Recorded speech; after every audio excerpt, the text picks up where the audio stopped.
Alam mo ba na hindi lang kakulangan sa paglilinis ang dahilan kung bakit umiitim ang kilikili? Maraming tao ang nahihiyang magsuot ng sleeveless dahil sa maitim na kilikili.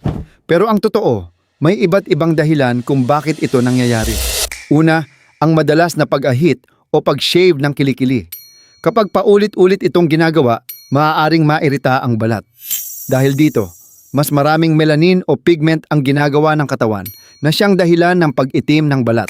Pangalawa, ang friction o pagkikiskisan ng balat. Kapag masikip ang damit o madalas nagkikiskisan ang balat sa kilikili, maaari itong magdulot ng pagkapal at pag-itim ng balat sa paglipas ng panahon.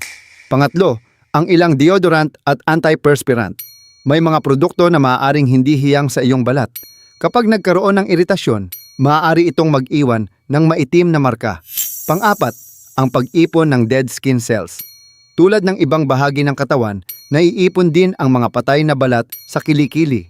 Kapag hindi natatanggal ng maayos, maaari itong magmukhang mas maitim. Panglima, maaaring may kaugnayan ito sa kalusugan. Ang ilang kondisyon gaya ng insulin resistance o sobrang timbang ay maaaring magdulot ng pangingitim ng balat sa ilang bahagi ng katawan, kabilang ang kilikili. Pero tandaan, ang pagkakaroon ng maitim na kilikili ay hindi nangangahulugang marumi ka.